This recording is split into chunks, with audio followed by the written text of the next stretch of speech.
Well, I think we've always wanted to have a world tour mechanic come on the podcast because it's a job that there's just so many questions, so many responsibilities that is difficult to understand. So we sat down with Filip Tišma today, Yenzi. How do you think that conversation went with old Philip? I love the fact how he explained how many layers are there actually at his job. It is not just putting a bike together. There's so many more different things going on. And I love to reveal the secret. How did he get the yellow bike to the yellow jersey within one night? Yeah, I've known Philip for a while, and I did have to apologize because I got stung by a wasp today. That's the reason why I have my glasses on. So I'm relaxed. I'm chill. Look at me. I got my sunglasses on. So sit back, relax, and listen to this great episode we have today with Filip Tišma. Welcome, Filip Tišma, to Bobby and Jens. Hi guys, thank you for having me. Philip, I need to apologize. I don't normally wear my Roka sunglasses inside, but I got stung by a wasp today. No, no, no, no, no, not the Jumbo Visma juggernaut team, but like an actual wasp. And my face has seen better days. So I apologize. They are my prescription Rokas, so I can actually get through the day. Just didn't want you to think that, I've gone all like, midlife crisis on you and had to wear sunglasses when we're chatting. But listen, Philip, we wanted to have a world tour mechanic on the show for a while, but during the episode with Matej Mohorič, he mentioned you. So here we are. So the time is now. This is about you, not Mate.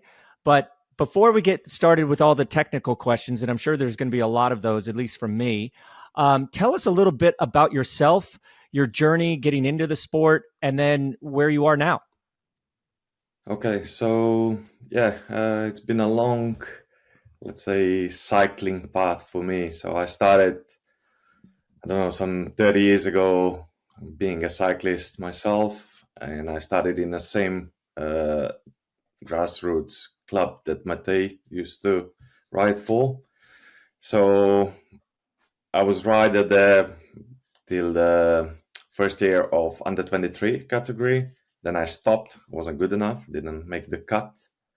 And just opportunity presented itself for the winter that I could become a team mechanic. So I took that role and I did about a year and a half of mechanicking for my old team in Slovenia. And then somehow I got in touch with another mechanic that Slovenian mechanic in German team at the time in Gerolsteiner. So he hooked me up and I went and worked with them half a year as a freelance. And I did make the cut that time, so I signed a contract for 3 years with them. I did 3 years there, did 1 year after that in Milram. And by Giro time in Milram, I already signed a contract for upcoming Team Sky, and then I spent 9 years at Team Sky. And then just before Team Sky became Team Ineos, Bahrain signed with McLaren. And being half British, half Bahraini at that time, I felt that was a right fit. So I switched over to Bahrain. And since then, I've been there. And my role over this team, so first 3 teams, mechanicking, in Team Sky up to head mechanic, and then from Team Sky going over to Bahrain, took some additional roles apart from mechanicking itself, like looking for technical innovations and some operational aspects of the team. And just keep challenging myself. So I'm definitely not bored, let's say like this. So when you took your first job as a mechanic at the age of about 23, is that correct? No, I was 19, I think. 19. Yeah. Be honest with us. Could you then actually like glue on a tire and change a chain, or you had to everything learning by doing from there on? I had I was lucky enough. They need my whole team in Slovenia. There was only clincher tires at the time, no tubulars. But as soon as I came over to a German team, I had one of my mentors was a East German legend, Lange Lurch. So first task he gave me. I know him. He is a legend. He is a legend. Absolutely. So first challenge was to put the tubular tire on. I did okay, I think. But then the next challenge was drinking beers with Lange Lurch in the evening, and that proved to be a bigger challenge than putting the tubular tire on. So yeah, for some reason I was quite lucky. I come across Lange Lurch. I came across Ken Webdale, that you for sure know, Bobby, in Gerolsteiner, and they all took me as their protege, and then Rajan that you met in Team Sky as well. So yeah, I was lucky. I had good people around me. They all helped me, and I still keep in touch with most of them. That's kind of cool that you have that same story, because I think every professional cyclist also has to have that person that gets their foot in that door, that shows them the ropes, that's there to help them succeed rather than be happy when they fail. So that's cool that your network of mechanics have that same sort of support group and same sort of story. But at your level, at the world tour level, what makes a good mechanic? Because you guys are on the road a lot, working long hours. What is it that you guys have that a normal mechanic needs to know, or maybe doesn't want to know? Yeah, this question comes across a lot of times when we pick in new mechanics, or we're trying to decide which ones to keep and which ones to let go. So I kind of, over the years, I split it down into three parts, and one is the mechanic itself. So most of the time, the case is if the guy was there for a couple of years, he's good enough to stay on as a mechanic. So his level of mechanicking is good. But as you said, we spend so many days away from home that other aspects also come into account. And I would say another third would be interaction with other people. And then the last third would be how flexible they are, how many languages they speak, so their social skills. So everything has to tie in to the group you work with, and sometimes it works, sometimes it doesn't work. So it doesn't mean if mechanic gets sacked from a team, he's a bad mechanic.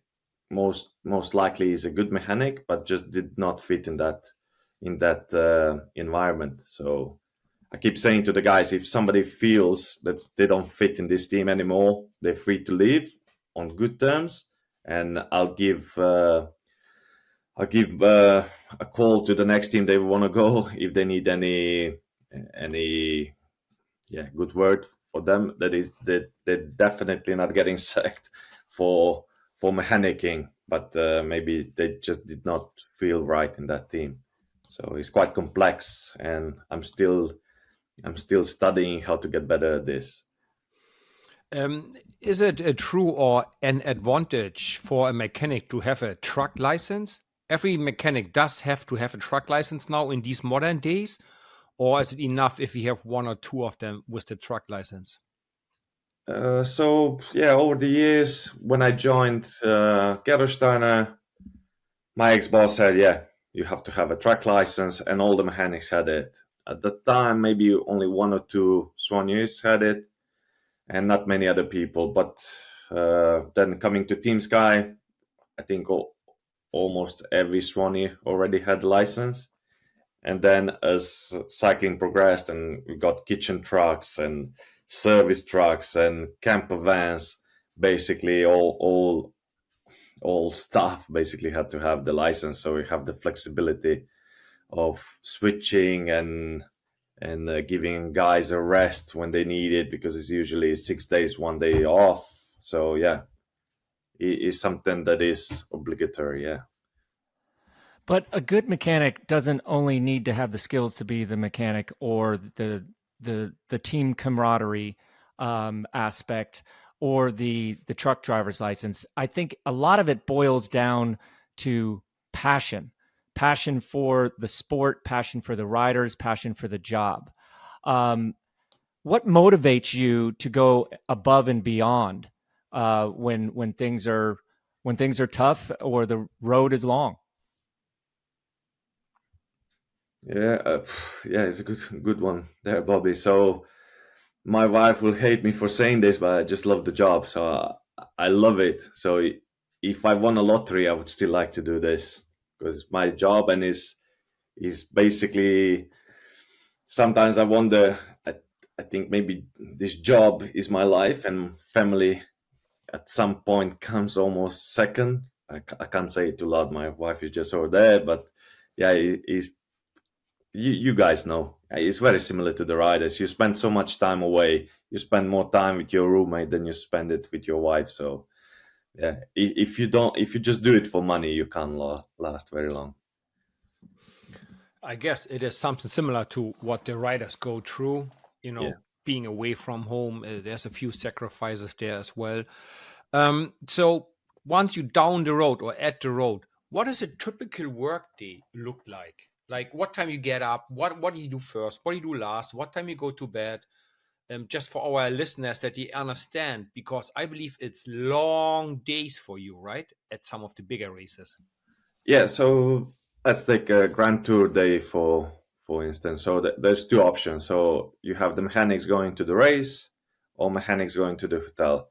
So at this point of let's say my career, I usually do the car. So wake up in the morning, have breakfast, go down to the truck, pump the bikes, and load the bikes onto the cars.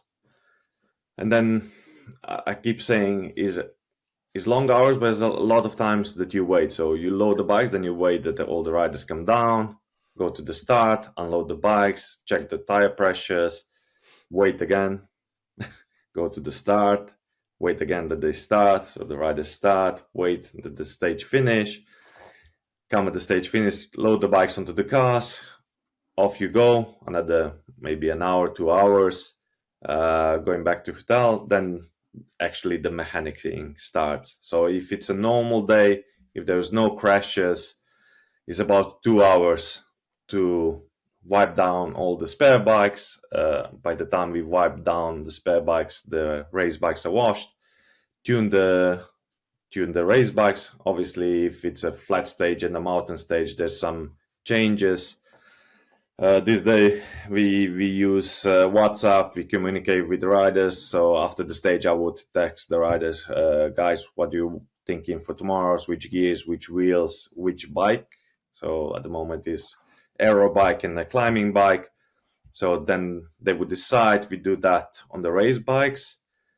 We lock up the race bikes, and then whatever they picked on the race bike in the morning, we would fix. The next morning we would fix the spare bikes to be the same before we load them onto the cars. And it's very similar for about 20 days. Obviously there's difference if there's a time trial involved, or if you're in the classics is a bit different, but let's say 80% of the time is like I just said. Jeez. So we've all seen the fancy trucks that you guys have now. Thank goodness for that, because they have air conditioning, they have heaters. You guys aren't working out in the cold as much as you were. But when you're bringing that mobile village from hotel to hotel, what are some of the challenges for you guys? Because you guys, the mechanics get there earlier than the riders because they're just doing the transfer. But what are some of those challenges that you have to deal with when you pull into a hotel that you've never been to before? Yeah, so this is the other part that I said, let's say the second third of the whole thing. So when you come there, is usually some teams that are already there. So you have to fight for your place. You need to agree with them where they're gonna park, where you're gonna park. It works quite okay, but sometimes you get some people that are not very cooperative.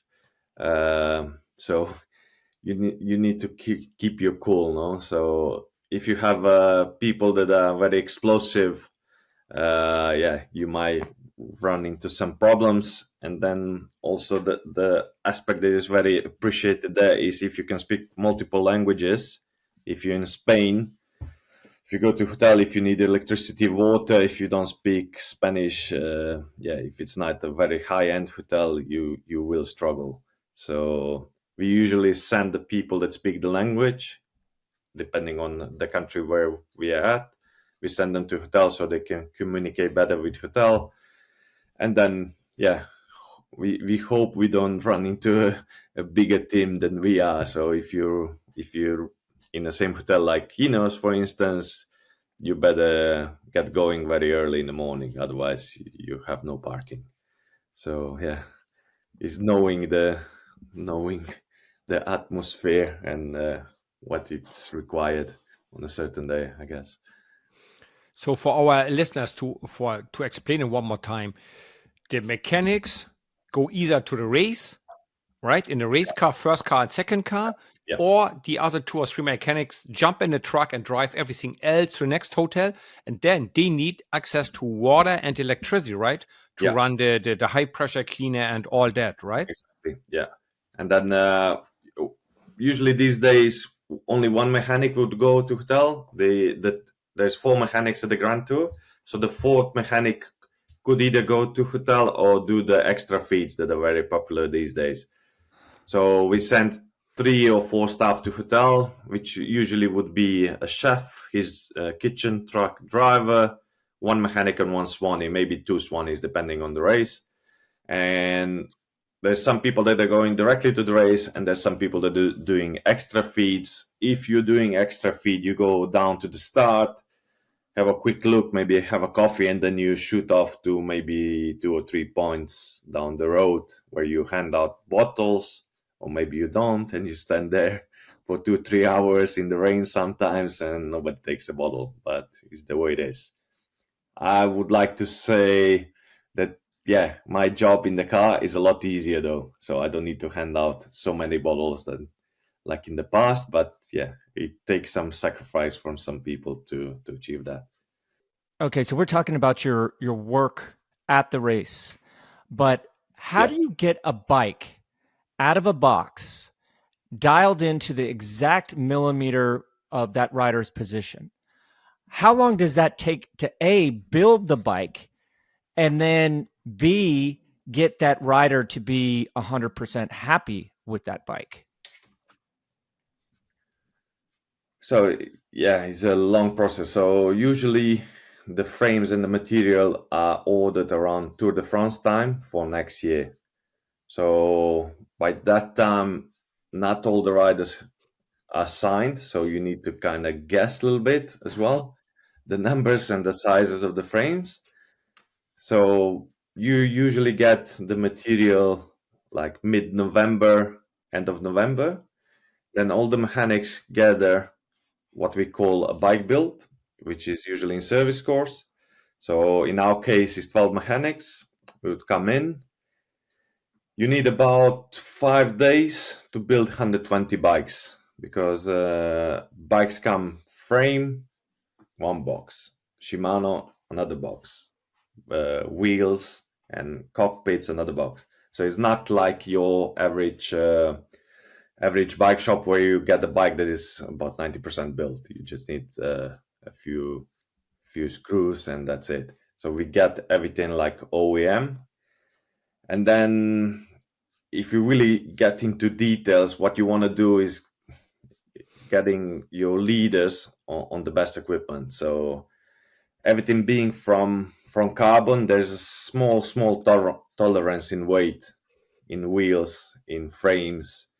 So we usually get 1 or 2 younger guys or somebody's kids to come in and open all the boxes and weigh all the frames. So weigh all the large size frames, and then you take the lightest 5 and you give them to your leader. And then you do the same with medium bikes, and then you do the same with aero bike and all this. So it's long process, and it's a lot of unpacking and a lot of rubbish that you have to constantly basically drive dump and come back, and he's getting better over the years. It used to be all plastic, now it's mostly paper and cardboard.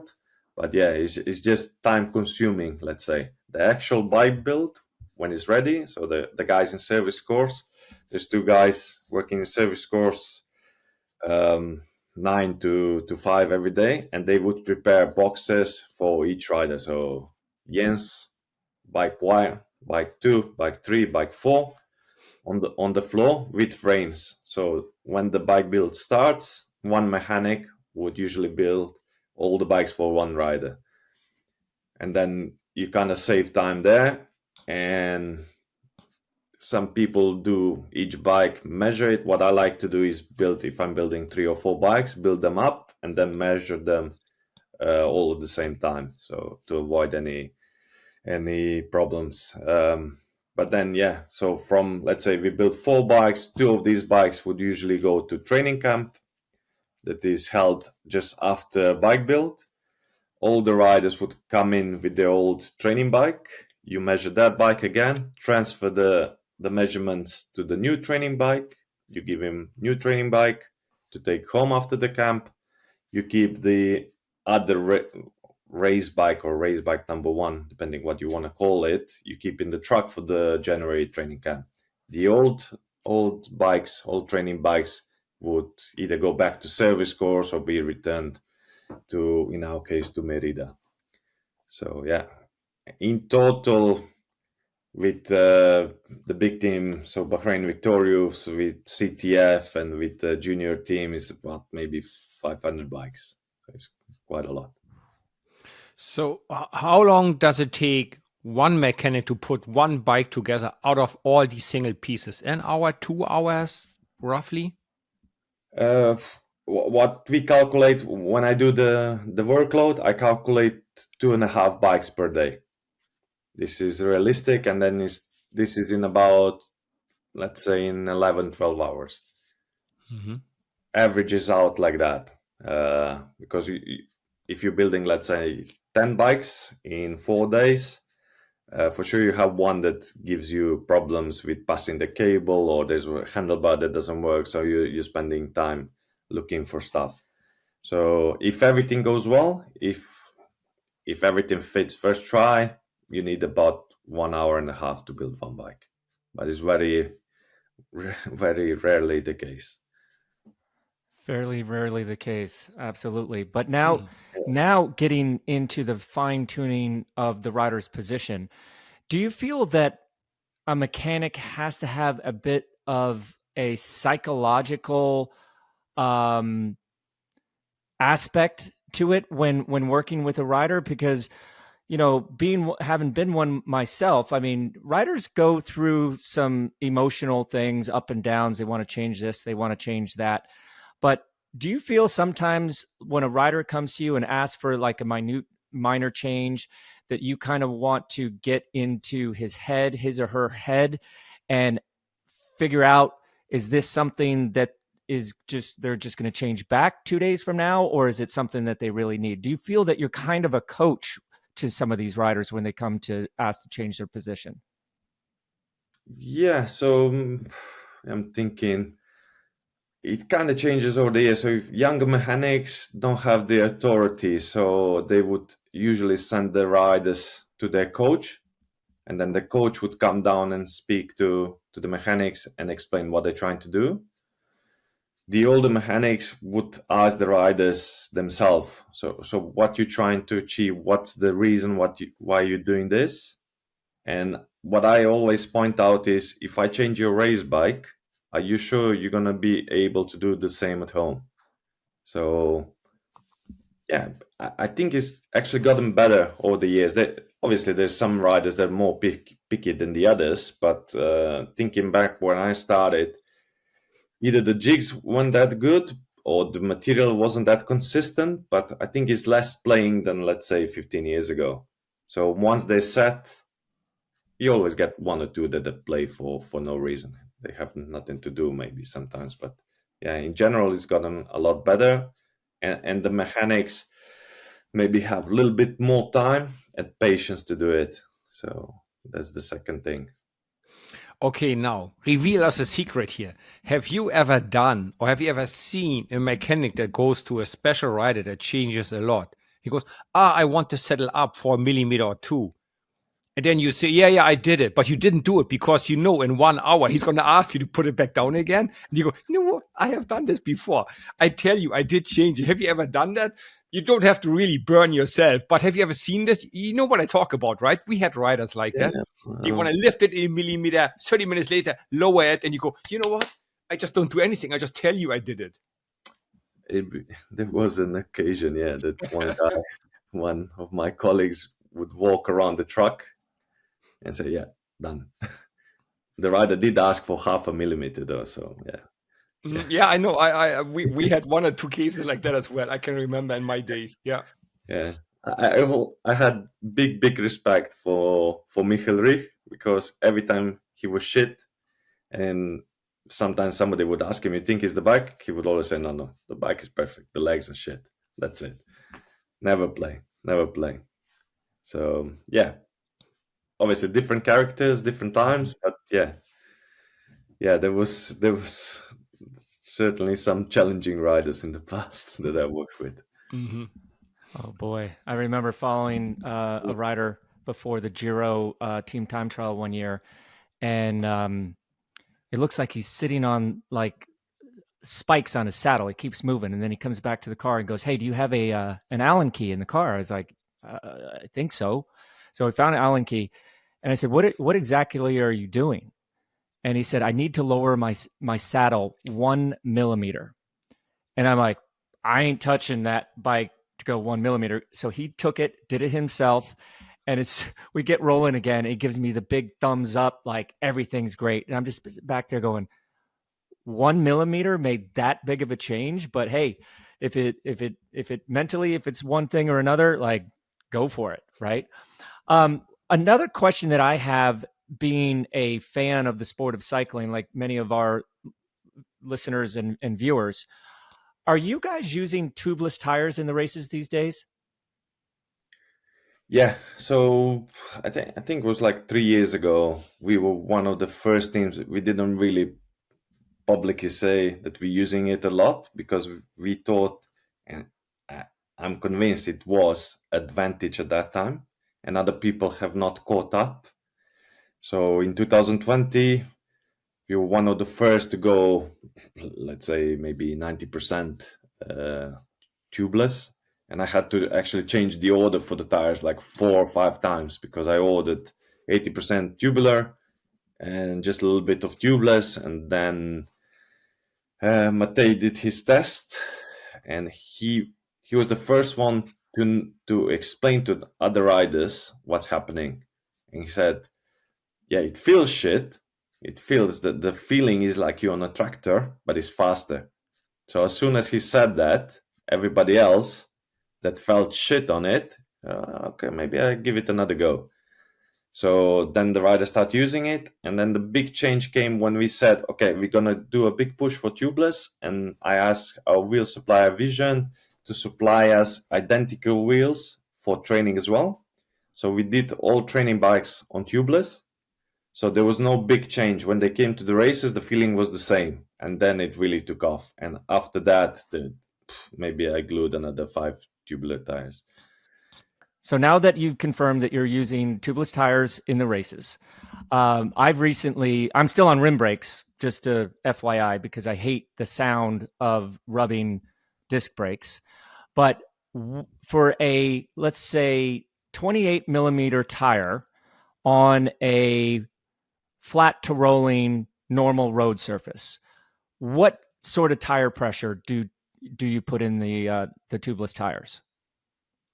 Obviously, it would depend if it's dry or wet, but it would go anywhere from like 4.3, 4.4 up to 5.7. So depending on the weight of the riders, obviously. So lighter riders would have maybe 4.3 in the front, 4.5 in the back. Heaviest riders or some old-fashioned riders would go a little bit higher on the pressure. And so I think the highest that we have is 5.3 and 5.7. One German guy. Yancy, one German guy. Yeah, and I think he's even taller than me. Yeah. Yep. He's a big man. Okay, I got another secret you have to reveal to our listeners. When a rider of your team takes a yellow jersey or a mountain jersey, the next day you have a bike in these colors. How did that happen? Is the bike already hidden in the truck? You got an overnight shipment from the bike supplier. How do you have a yellow or a green or white bike with red dots on it the next day ready? How is that happening? So when I placed the order, I placed my order with Merida, obviously. On top of my order, Merida would add order for what they call a naked frame. So frame with no color. So they know who the leaders are, which size they are. And they would keep, let's say, 2 or 3 frames in each size naked. So let's say in each truck. no, they keep it in Germany, or in the past with Fausto, Pinarello, they would keep it in Italy. Especially Fausto was very, very, what's the word? He didn't want to jinx it, so he would never paint in advance, never. So always last moment. So let's say we take the yellow jersey today. Somebody has to do a long drive to whoever does the custom painting. We do it in Italy usually, but we have used other people as well. Wait there till the frame is painted, and then early morning do another long drive. So depending where we are, if we're in France, it's close by. If you're doing Tour of Spain and you're next to Portugal, it's a really long drive.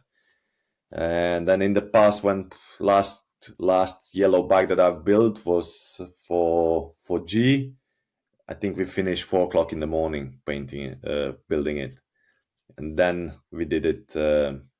So I'm talking about the full yellow bike. In between, so what we used to do is, as closer you got to Paris, the more yellow the bike would get. No, so we would take it in steps. So yeah, there was a lot of bike building, and for this reason, you have a couple of extra group sets on the truck, so you never know. So you have to be ready. But yeah, it's long hours for somebody to drive, and it's long hours for somebody to build it up. But okay. So that's for the leaders, the guys that you are pretty sure are going to have a chance at that. But every now and then there is a random guy that gets into a breakaway, and then the next morning has the whole kit, has the whole bike, has everything. I mean, the jerseys. So usually the pants that match the jersey, the helmet, all this is ready on the bus. Usually is there in green, in yellow, in polka dot. Handlebar tapes, saddles. This we have in advance. But usually whoever gets into the break, one of the leaders is usually the same size. So that's how you get the frame. Let me throw this at you then. Jumbo-Visma, they had 2 co-leaders going into the Tour of Spain this year. And then our American boy, Sepp Kuss, takes the jersey. He's a much bigger size, I would think, than Primoz and Jonas. Yeah. What do you think was the quagmire, confusion to get a bike to him that they didn't really expect to have to paint up that day? Yeah, they did a couple of days before Madrid stage. Yeah, so I think it was a sure thing. After the mountain stages, the hard stages, it was, so they had a couple of days to get it to him in Madrid. So and back in the days of Bobby and me, we didn't have disc brakes. Now everybody seemed to be on disc brakes, right? When the changing happened, did you and your mechanics went on a training camp to train the wheel changes? Because it's all different. You have to have the power tool. You have to work really precisely to get, the disc in between the brake pads. You guys did like a proper training camp for that, or how did you adapt to the new technology? Yeah, so the first contact I had with disc brakes was still in Team Sky, and we actually had 1 or 2 mechanics that in the past have done mountain biking, so they kind of led this process. but we only had few bikes for guys to try. And then when I came over to Bahrain, there was a transition year where each guy would get 2 rim bikes and 2 disc bikes. And that winter, during the bike build, we had Shimano guys, Shimano Europe, come down and tell us and guide us through the process. What are the things to look for and what are the most important things to align and stuff like that, and how to bleed the brakes and how many bleeds we need to do, how much oil should be in there, and etc. etc. So yeah, there was some effort, but at the same time there's an effort from manufacturers as well. So the first generation was okay, the second one was better. This is third generation now, is a lot better. So yeah, they keep improving and our technique gets better. So yeah. But I also meant the wheel change in the race, because it takes also more time now, right? Yeah, initially we just did the bike swap, so we were not too sure how it's going to work, and also the alignment of the disc is not always the same. But then all the time we got the right tools to do it. So the impact hammers from various companies were precise enough to always tighten the wheel in the same way. And usually what you would do in the morning, you would check for your leader at least which spare wheels don't rub on his bike. So you put those wheels in the car. So there's always small tolerances, and yeah, it's not as simple like back in the day with the rim brakes, obviously, but yeah, it's getting better, and the guys have trained how to change, and we have shown the riders what not to do during the wheel change. Don't squeeze the brake or get off the bike completely, because yeah, stuff like that. We did the effort there. It wasn't just natural. So yeah. Okay, now I got to ask, because I am still using a rim brake bike because I just cannot stand, on the road at least, I cannot stand either myself or the people that I'm riding with, that sound that just inevitably starts making noise from a disc brake bike. So I have that on my gravel bike, a disc brake on my gravel bike, on my mountain bike. But from a World Tour mechanic to a Cat 6 gravel guy, how do you keep your brakes from rubbing, your disc brakes from rubbing? I think we, as a group of the mechanics, we got caught into overcomplicating this part as well. So initially, when we started using it, we did everything and went, yeah, we need to do this and this and this. But I think as the material progressed, we come to this point where is simple is the best. So don't overcomplicate. Wipe the disc rotor, spray the degreaser straight into the brake caliper, so you get the dust out, and that's it. So day-to-day maintenance is this. Every so often, you have to take obviously the brake pads out and lube the pistons a bit. So after that, there's 1 or 2 days that is going to be a little bit rubbing and this and that.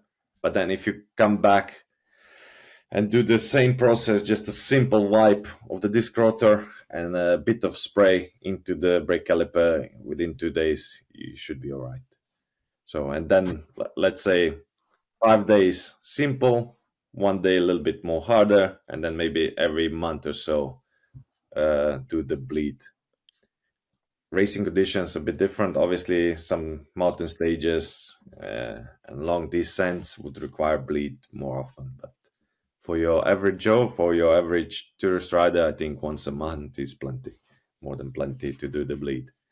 In the past, the guys did it every second day and was driving riders and the mechanics crazy. But now I think we a lot better and we got the recipe. So Bobby, there's hope for you. Don't worry. Everything that you just said went right over my head. You know, like, wait, it's kind of easier just to bring it to the bike shop and have them do it when it starts making noise. Useless. Yeah. Yeah. Hey, I have a question. Back in my days, smallest gear I ever used was a 3828 up some climb in Tour of Germany B called the Rettenbach-Fenner. Okay. In these days, like let's say the Giro Italia, for example, the brutal TT up that climb. Did riders, to your knowledge, ever use a gear ratio 1:1 or even smaller? I think the closest we came was 106. I think this year was the closest, and this was in Vuelta up the climbing Cantabria. I can't remember the name, but Angliru, the Angliru. yeah. So Those just- what's the numbers? Is 36 in the front or 36 in the front, and then 34 in the back. wow? So this was it, and we actually had to convince one of our guys. He wanted to use 38 with 34, and we're like, man, I think this is too hard. Just go 36, 34, and he was really happy afterwards. He was like, well, good thing you guys told me. So yeah, I remember because we did a mistake back in the day with Brad and Froome, and on the same climb. So I was always, poof, this climb is a bit different, no? So lighter, even too light is better than being too hard. So yeah, we got it right this time. When we see those massive crashes in the Tour de France where there's 50, 60, 70 guys going down, of course, the first thing you do is look for the riders to make sure that everyone's okay. But then the thing that comes into my mind is those are a lot of broken bikes, a lot of broken wheels, a lot of scuffed bar tape, etc.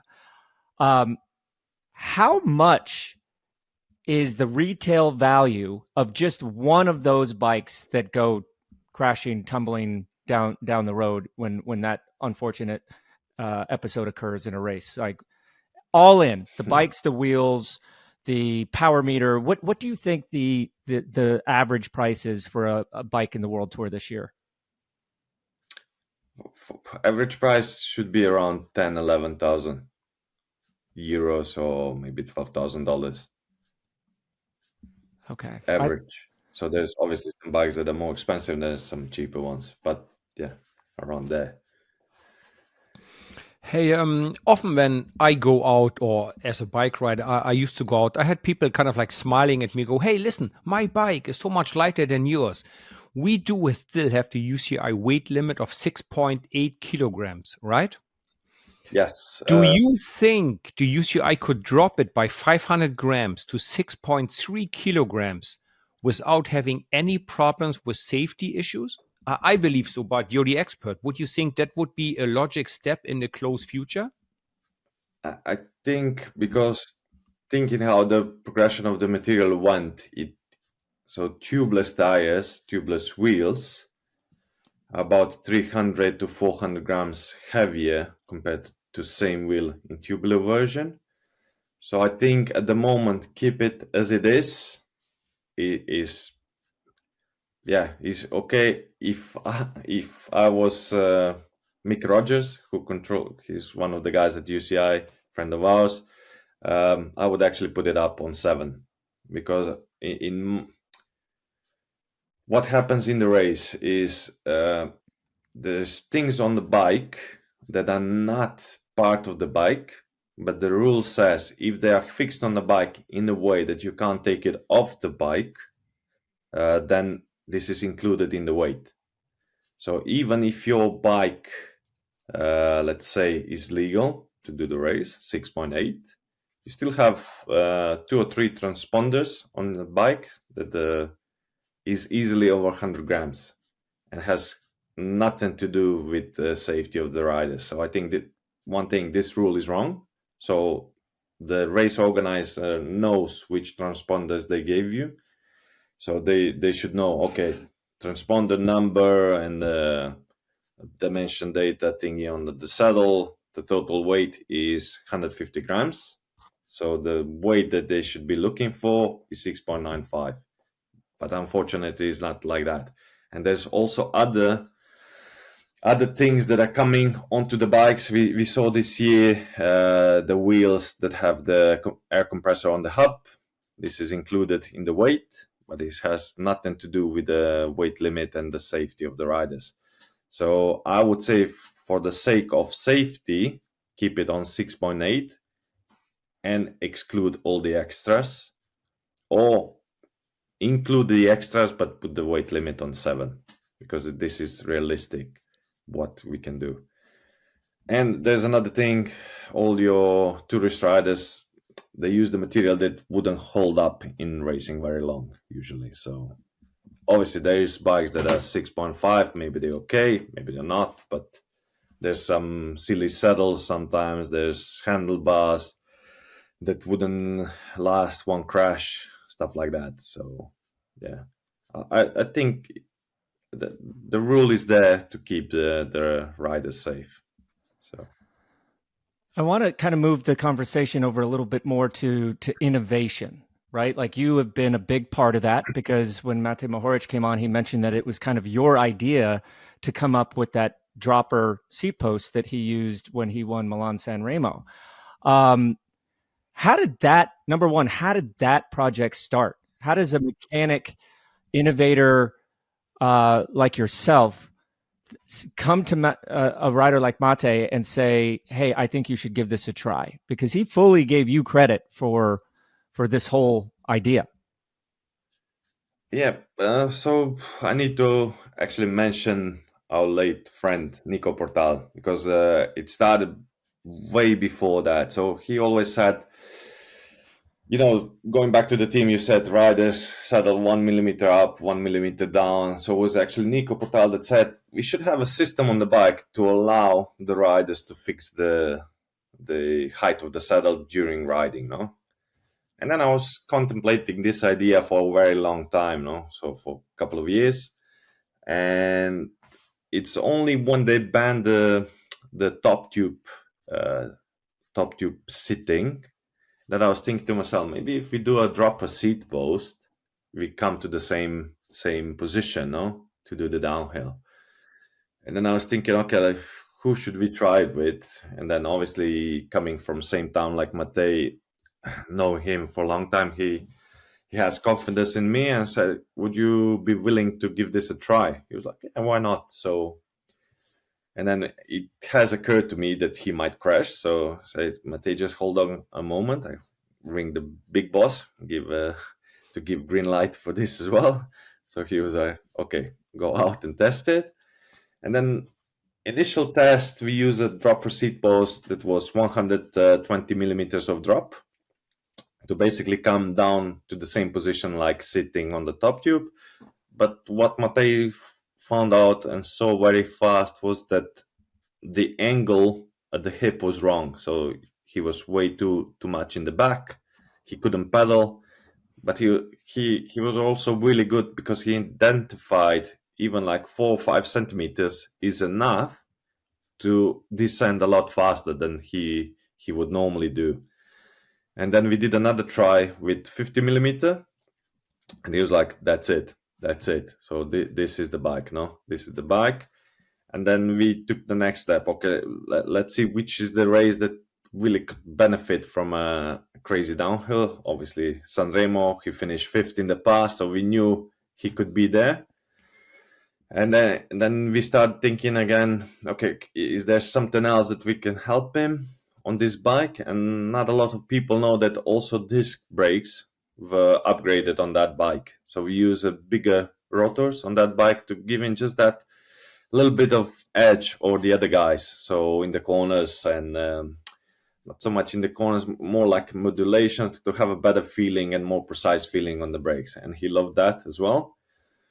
We ran into some problems there because we had to improvise a little bit how to mount it, because bikes are not made to sit 180 and 160 rotors all the time. So we made it work. And then, we got a green light from our sponsor, and then was, everything else went to the plan, and he won it. And I still can't believe that. It's very rarely, you guys you know from the past experience that you set the plan and it's maybe 20 points in the plan, but it's maybe 18 of them happen the way you imagined and 2 happened differently. But this was 10 points, and 10 points happened exactly like we predicted. So it was amazing. It was amazing feeling. Really good. So let's have another prediction. These air compressors within the wheels or the hub to adjust the tire pressure for a race like Paris-Roubaix, for example, or Flanders, do they have a future or not? Or we are not there yet in terms of technology? Will we see Matej on something like that? Yeah, I had long discussions with another German guy, Rolf Aldag, about this a couple of years back. I think there's a future. I don't necessarily think is what they have now on the market is the way to go forward.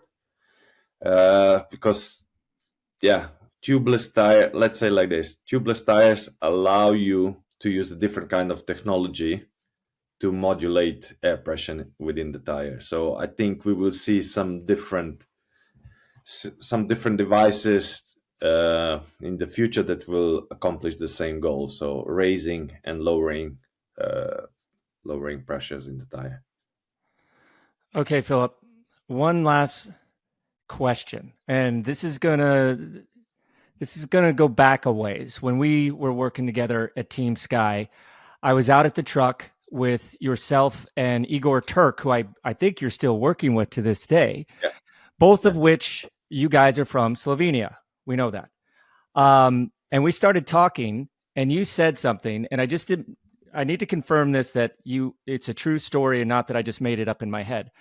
But you actually said to me, like, you were famous in Slovenia back in 1998 when you got third in the Tour de France, because we all thought that your last name, Julik, had Slovenian roots. Do you remember? Is this real? Or am I just, over the years, I've kind of exaggerated that into, hey, I was king of Slovenia and maybe had a part in motivating this new generation of cyclists that are coming through and being so dominant? Because your last name could be Julic, and this is like a last name that is from these regions. And I think that maybe a TV commentator or somebody said it. I took it from. Somebody said, yeah, Bobby might be from Slovenia, Croatia, or somewhere around here. So I don't know where your ancestors come from, but they could very well come from this part. So we obviously know that Sepp Kuss is 1/4 Slovenian as well. So yeah, you never know, Bobby. Yeah, you never know. Filip, it was an honor to have you on, and it was super interesting and exciting. Thanks a million for being our guest tonight. And we learned a lot of things, Bobby, didn't we? And cycling has moved on actually quite a lot since we retired. So thank you for that update. Yeah, thank you guys for having me on your show. It was a pleasure. Well, that's all the time we have for this week. Huge thanks to Filip for being our guest. Thanks for listening, and please give us a 5-star review and share us with your friends. The show was a Velo production in association with Shocked Giraffe. This episode was produced and edited by Mark Payne. Remember to check out the video version of this podcast by heading to the Outside Watch YouTube channel. What's the setup hack that makes your ride feel perfect? Is it your matching bar tape? Getting your saddle within a millimeter of the perfect height? Or fitting some brand new tech? Get in touch with us on Twitter, Instagram, Threads, and Facebook. Just head to @Bobby and Jens and let us know.